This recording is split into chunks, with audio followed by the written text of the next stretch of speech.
Bonjour, maintenant on va passer à la troisième partie du chapitre étude des machines techniques.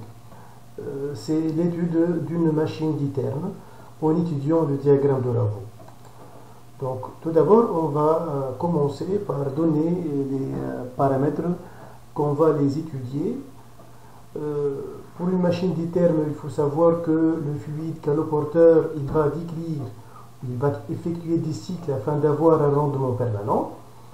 Au cours d'un cycle, il va recevoir ce fluide, il va recevoir algébriquement un travail mécanique depuis l'extérieur et il va échanger de la chaleur avec deux sources idéales, deux thermostats.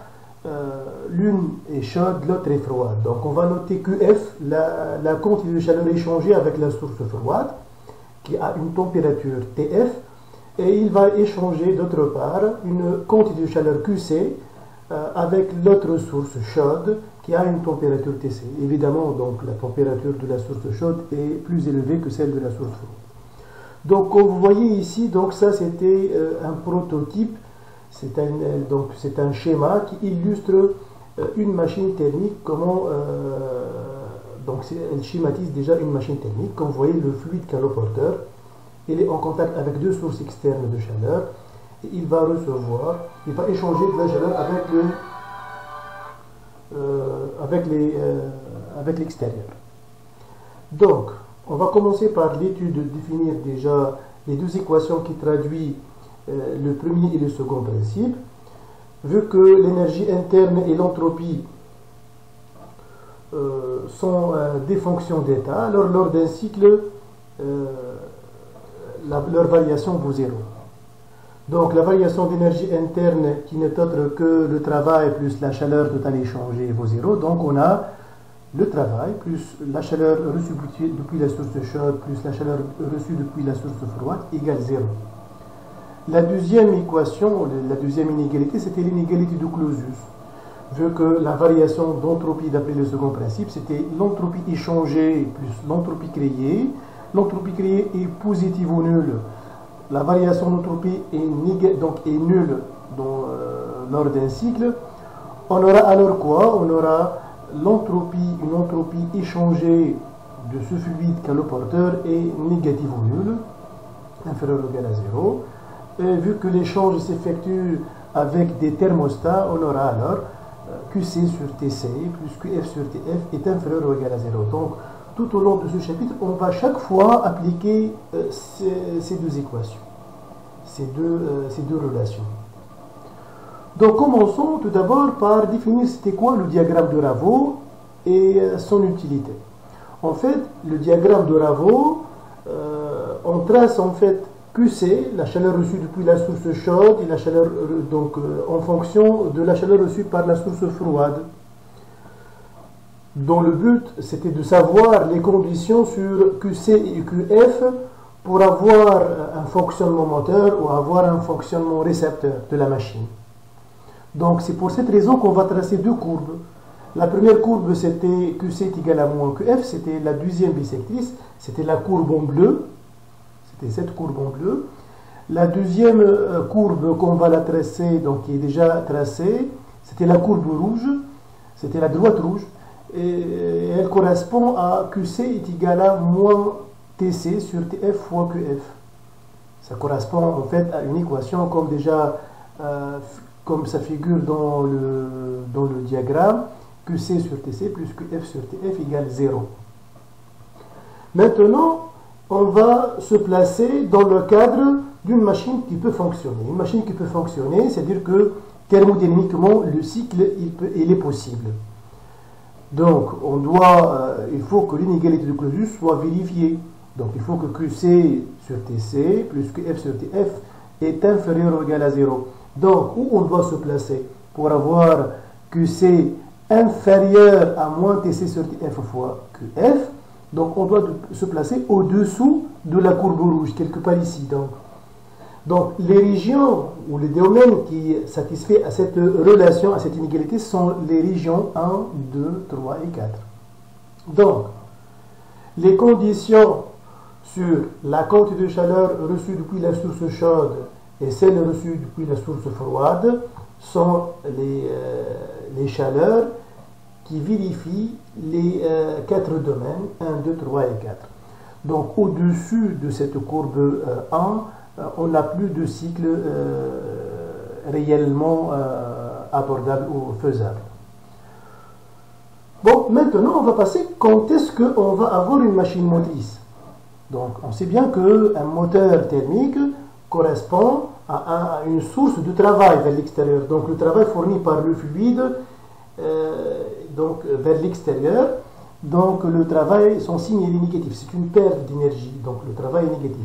Quand le travail est négatif, d'après la première relation qui est, c'était celle-ci, W plus QC plus QF égale à 0, donc QC plus QF est égal à moins le travail. Et donc, vu que le travail est négatif, donc il faut que QC plus QF soit positif. Revenons ici à la courbe qui est en bleu. Pour que QC plus QF soit positif, donc il faut que QC supérieur à moins QF, et donc on doit se placer au-dessus de la courbe en bleu, quelque part ici. L'intersection avec le domaine là où le cycle est thermodynamiquement possible, donc c'était la région 1. Donc c'était cette région-là. Donc afin d'avoir alors une machine motrice, un moteur thermique, là où le travail fourni vers donc il est négatif relativement au fluide, il est positif pour l'extérieur. Donc il faut se placer dans la région 1. Comme vous voyez ici dans cette région 1, QC est positive, alors que QF elle est négative ici, dans la région 1. Ça correspond à une chaleur. Si je vais prendre un point quelconque dans cette région, ce point-là est de coordonnées QC et QF. QC avec QC est positif et QF est négatif. C'est-à-dire que c'est positif, c'est-à-dire que le système, le fluide caloporteur, quand il va se mettre en contact avec la source chaude, il va recevoir une quantité de chaleur. Et lorsqu'il va passer et se mettre en contact avec la source froide, il va fournir de la chaleur. QF est négatif. Donc, il faut le préparer à l'avance. De telle façon, quand il va passer et il va se mettre en contact avec la source chaude, il faut que sa température soit inférieure à la température de la source pour qu'il va recevoir de la chaleur. De même, il faut le préparer à l'avance pour que lorsqu'il va se mettre en contact avec la source froide, il va perdre de la chaleur. Donc, il faut que sa température soit supérieure à la température de la source froide. Donc, il faut retenir ces deux relations. Un travail, un cycle moteur ou une machine motrice que lorsque la quantité de chaleur reçue par la source chaude est positive et la chaleur reçue depuis la source froide est négative. Donc il va recevoir de la chaleur depuis la source chaude, il va fournir une partie vers la source froide. Maintenant, quand est-ce qu'on a une machine réceptrice? Donc une machine réceptrice, c'est que le travail est compté positivement. Donc le système, le fluide caloporteur, il va recevoir du travail depuis l'extérieur. Maintenant, on va voir sur les chaleurs échangées. Donc, si le travail est positif, d'après le premier principe lors d'un cycle, QC plus QF doit être négatif. Maintenant, si je vais revenir au diagramme de Ravo, QC plus QF est négative, donc il faut se placer au-dessous de cette courbe en bleu. Donc quelque part ici.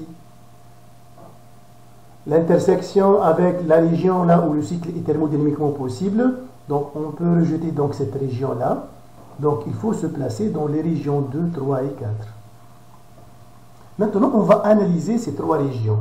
Donc, on a dit que maintenant, afin d'avoir un cycle récepteur, il faut se placer dans le diagramme de Ravo dans les régions 2, 3 et 4. Maintenant, on va étudier spécifiquement la région 2. Donc, si je considère un point de la région 2 ici, ce point-là, il est de coordonnées QC et QF. Avec QC est positif, QF est négatif. Alors, c'est-à-dire que QC est positif, c'est-à-dire que lorsque le système thermodynamique, le fluide, il va se mettre en contact avec la source chaude, il va recevoir une quantité de chaleur. QC est positif. Et quand il va se mettre en contact avec la source froide, il va fournir de la chaleur. Et ça, c'est logique déjà. Ça, c'est un transfert qui est spontané. Quand le fluide il va se mettre en contact avec une source plus chaude que lui, donc il va recevoir de cette source de la chaleur. Et quand il va se mettre en contact avec une source plus froide que lui, donc il va la fournir de la chaleur. Ça, c'est un transfert spontané de la chaleur. Et donc, comme vous voyez ici, dans cette région, le système va se comporter, il va satisfaire à des transferts thermiques qui sont spontanés. Donc le rôle de la machine ici, c'était quoi? Donc juste, elle va renforcer les transferts spontanés, pas plus. Donc elle n'a pas de rôle. Donc ici, la machine, donc, elle est inutile. On voit que la machine ici, elle est inutile. Parce que elle renforce les transferts thermiques spontanés dans cette région. Maintenant, on va passer à la région 3. Dans la région 3, si on va voir ici que il faut que QC, donc si on va considérer un point dans cette région 3, ces coordonnées sont QC et QF, les deux sont négatifs. QC positif, QC négatif, c'est-à-dire que le système thermodynamique, le fluide, il va fournir de la chaleur à la source chaude. De même, il va fournir de la chaleur à la source froide aussi. Donc, ici, donc, le système, il va fournir de la chaleur aux deux sources, ce qui signifie que, ici, donc, la machine elle a le même fonctionnement que celle d'une machine monotherme. Elle va fournir de la chaleur, peu importe la source. Donc, elle fonctionne comme un radiateur alors. Donc, elle est inutile alors. Maintenant, il ne reste que le domaine 4 et ceci, donc ce qui correspond, le domaine 4, ce qui correspond à une quantité de chaleur QF qui est positive et une quantité de chaleur QC qui est négative. C'est-à-dire que le système thermodynamique, il va fournir de la chaleur à la source chaude, il va recevoir une quantité de chaleur depuis la source froide. Et ça correspond bien à une machine réceptrice qui va chauffer en fait, la source chaude et qui va refroidir davantage la source froide. Et c'est le principe de base des machines frigorifiques et des pompes à chaleur. Maintenant, on va passer à étudier les moteurs thermiques. En fait, un moteur thermique, d'après le diagramme de Rabo, c'est une machine ditherme dont son fonctionnement, le fluide canoporteur, il va recevoir une quantité de chaleur importante QC depuis la source chaude. La machine elle va convertir une grande partie de cette énergie en un travail fourni vers l'extérieur. Elle va le convertir et le reste, elle va le fournir à la source froide. Donc, les signes, que c'est positif, que F négatif et le travail est négatif. Donc, vous voyez que d'après ce schéma-là, donc les signes, il va recevoir de la chaleur depuis la source chaude, il va fournir une partie vers la source froide, mais la partie majeure, elle va être convertie en un travail fourni vers l'extérieur. Donc maintenant, dont le but c'est de déterminer l'expression du rendement d'un moteur thermique, on a besoin de savoir quelle est l'énergie utile et quelle est l'énergie consommée par cette machine-là. En fait, l'énergie qui sera fournie finalement par la machine, c'était le travail qui sera fourni vers l'extérieur. C'était W. L'énergie qui a été consommée pour avoir finalement ce travail, c'était la chaleur qui est reçue depuis la source chaude. Donc, le rendement de ce type de machine, c'est le moteur thermique, ce n'est autre que la valeur absolue de l'énergie utile sur l'énergie consommée, ou c'est égal à moins W sur QC, vu que W est négatif, le travail est négatif. Donc, d'après le premier principe lors d'un cycle, on trouve que le rendement c'est égal à QC plus QF sur QC. Par une simplification, on trouve que c'est égal à 1 plus QF sur QC. Dans les problèmes, il suffit alors de savoir dans quelle partie du cycle il y aura l'échange avec la source froide et dans quelle partie du cycle il y aura alors l'échange avec la source chaude pour qu'on arrive à déterminer ces deux valeurs afin de déduire le rendement. Bon, on va passer donc vers les remarques. Vu que la quantité de chaleur reçue depuis la source chaude est importante et une petite partie sera fournie à la source froide, donc on va alors observer que F est inférieur à QC Donc le rendement, il est inférieur à 1 et il est positif. Il faut aussi retenir le théorème de Carnot. Donc qu'est-ce qu'il a dit? Il a dit que un moteur thermique a un rendement maximal que si le cycle est décrit réversiblement, que si le cycle est décrit par le fluide est réversible. Le rendement est maximal lorsque le fluide il va décrire tout le cycle réversiblement, c'est-à-dire que toutes les transformations dans ce cycle sont réversibles. En effet, on va faire une démonstration qu'il faut la maîtriser et retenir. Donc cette démonstration, elle est demandée beaucoup de fois dans les concours. On a, d'après l'inégalité de Clausius, QC sur TC plus QF sur TF est inférieur ou égal à 0, strictement dans le cas irréversible, égal à 0 dans le cas réversible. Donc QF sur TF est inférieur à moins QC sur TC. Maintenant, je peux diviser par QC, je peux multiplier cette inégalité par 1 sur QC, vu que QC est positive, donc l'inégalité ne va pas changer, et on va multiplier par TF. Cette inégalité. Donc on trouve que QF sur QC est inférieur ou égal à moins TF sur TC. Donc le rendement qui est égal à 1 plus QF sur QC est inférieur ou égal au rendement maximal, c'est le rendement Carnot, qui est égal à 1 moins TF sur TC. Donc je vous donne ici quelques ordres de grandeur. En fait, pour un moteur à essence d'automobile, on va le voir ultérieurement. Le rendement, comme vous voyez, il est faible un peu. Donc, il varie entre 0,15 et 0,2.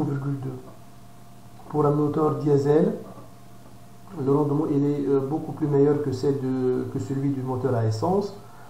Il varie de 0,35 à 0,4. Pour une centrale nucléaire, elle est de l'ordre de 0,4. Maintenant, on va passer aux récepteurs thermiques. Les récepteurs thermiques sont classés en deux. On trouve les machines frigorifiques ou le réfrigérateur et les pompes à chaleur. On commence par le réfrigérateur. Et avant de commencer par le réfrigérateur, donc je vous rappelle du fait qu'une machine est réceptrice. C'est une machine qui va recevoir du travail depuis l'extérieur et elle va fournir une quantité de chaleur à la source chaude. Elle va recevoir une quantité de chaleur depuis la source froide. Donc les signes sont W est positif, QC est négatif et QF est positif. Dans les deux cas, dans le cas d'une machine frigorifique et dans le cas d'une pompe à chaleur. On va voir la différence maintenant. C'est que pour un réfrigérateur, pour une pompe, pour une machine frigorifique, le dispositif, la machine, son rôle, elle permet de maintenir une basse température dans une zone qui est déjà froide, en enlevant chaque fois de la chaleur au cours de chaque cycle. Depuis cette zone, donc on va prélever de la chaleur. Donc cette zone qui est froide, c'était la source froide. Donc c'est que lorsqu'on va prélever de la chaleur, donc QF est positif. De plus, le fluide caloporteur, quand il va se mettre en contact avec la source chaude, il va fournir une petite valeur, une faible valeur de la chaleur vers cette source chaude. Toutes ces formes d'énergie proviennent en fait de l'énergie qu'il va la recevoir depuis l'extérieur sous forme de travail.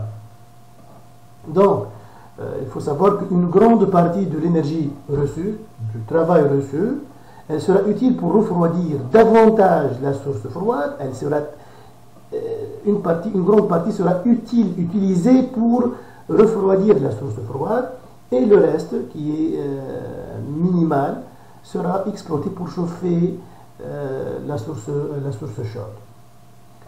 Donc en effet, une machine frigorifique est d'autant plus performante qu'elle enlève beaucoup de chaleur depuis la source froide. Maintenant, dans la pratique, la source froide est en général placée à l'intérieur de la machine frigorifique. Et la source chaude, en général, c'était le milieu où se trouve la machine. C'est-à-dire que c'était l'atmosphère ou l'environnement où se trouve la machine.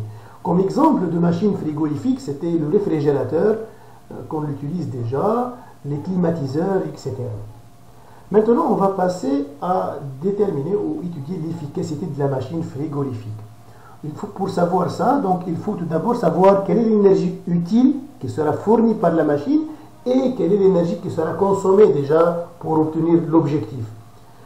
C'est clair que l'énergie qui sera consommée, c'était le travail reçu depuis l'extérieur. Mais l'énergie qui sera fournie par la machine, c'était la chaleur qui va être prélevée depuis la source froide. Donc c'était QF.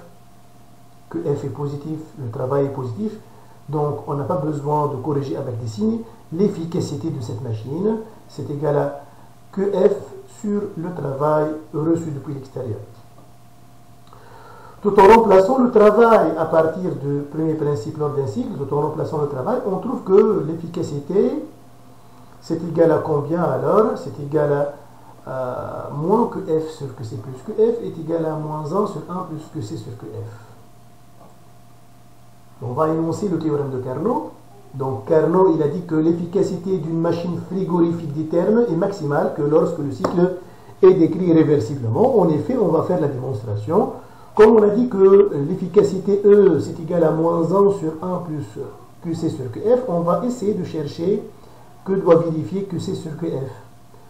En appliquant l'inégalité de Clausius, QC sur TC plus QF sur TF est inférieur ou égal à 0. Donc QC sur TC est inférieur ou égal à moins que F sur TF. On peut diviser par QF vu qu'elle est positive. Donc QC sur QF est inférieur ou égal à... Donc on va multiplier par TC. Donc QC sur QF est inférieur ou égal à moins TC sur TF. Et donc 1 plus QC sur QF est inférieur ou égal à... si on va factoriser, donc 1 plus 1 moins TC sur TF. Donc c'était TF moins TC sur TF. Ceci nous donne que si on va multiplier par moins 1, donc moins 1 plus QC sur QF, il est supérieur ou égal à TC moins TF sur TF. Vu que ça, il est positif, donc tout ça, il est aussi positif. Et on va faire l'inverse de ça, l'inverse de cette inégalité. Donc l'inégalité va changer. Donc on va trouver que l'efficacité est inférieure ou égale à l'efficacité maximale, qui est égale à TF sur TC moins TF, la température de la source froide, sur la température de la source chaude moins celle de la source froide. Donc, l'efficacité maximale est atteinte lorsque le cycle est décrit réversiblement. Toutes les transformations de ce cycle sont réversibles.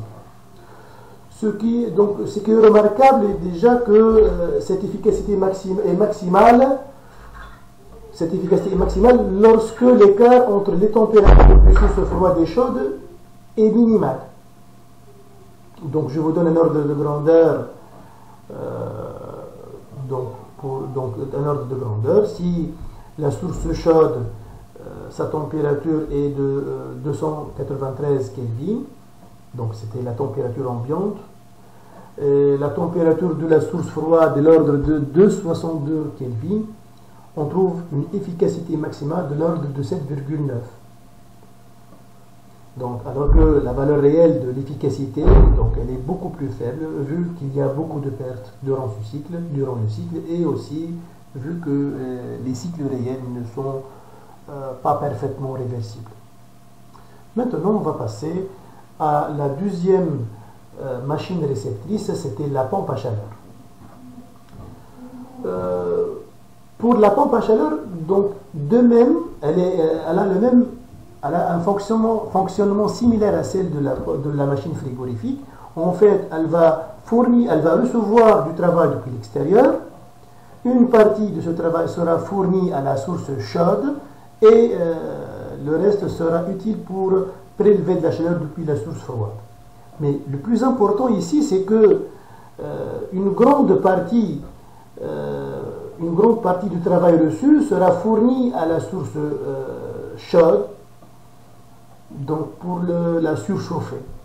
Et le reste, qui est un peu très inférieur, donc la quantité de chaleur fournie à la source prélevée depuis la source froide, où l'énergie utile pour prélever cette quantité de chaleur depuis la source froide est très faible devant celle fournie à la source chaude.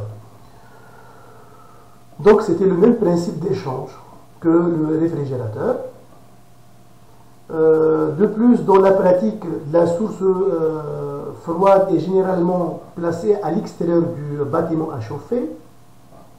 Par exemple, c'est de l'eau froide provenant d'une rivière ou de l'air de l'extérieur, de l'environnement. Et la source chaude, c'était la source à chauffer, elle doit être placée à l'intérieur du bâtiment, comme le cas des radiateurs, dans le cas du chauffage central ou du circuit de convection d'air. Donc maintenant, l'efficacité de la pompe à chaleur, ça c'était la partie la plus importante. Il faut savoir que la pompe à chaleur, son objectif c'était de chauffer la source chaude. Et donc l'énergie qui sera fournie finalement par cette machine-là, c'était la quantité QC qui sera fournie à la source chaude. Et la partie ou l'énergie qui sera consommée, c'était le travail reçu depuis l'extérieur. Donc pour calculer l'efficacité, donc il faut calculer QC. Donc il faut savoir durant le cycle où se produit l'échange avec la source chaude. Et il faut calculer le travail total reçu. Donc tout au long du cycle, donc je somme les travaux durant tout le cycle. Donc on peut déduire l'efficacité qui est égale à combien? C'est égal à moins QC sur le travail. Le moins QC parce que QC est négatif, donc on corrige par un signe moins. Donc c'était moins QC sur W. Vu que le travail c'est égal à moins QC moins QF, on trouve que l'efficacité c'est égal à QC sur QC plus QF. Maintenant, le théorème de Carnot, comme les autres types de machines thermiques, l'efficacité de la pompe à chaleur est maximale lorsque le cycle il est décrit réversiblement. En effet, on va faire la démonstration, vu que l'efficacité c'est égal à moins QC sur le travail, c'est égal à QC sur QC plus QF. Si je divise le numérateur et le dénominateur par QC, on va trouver que c'est égal à 1 sur 1 plus QF sur QC.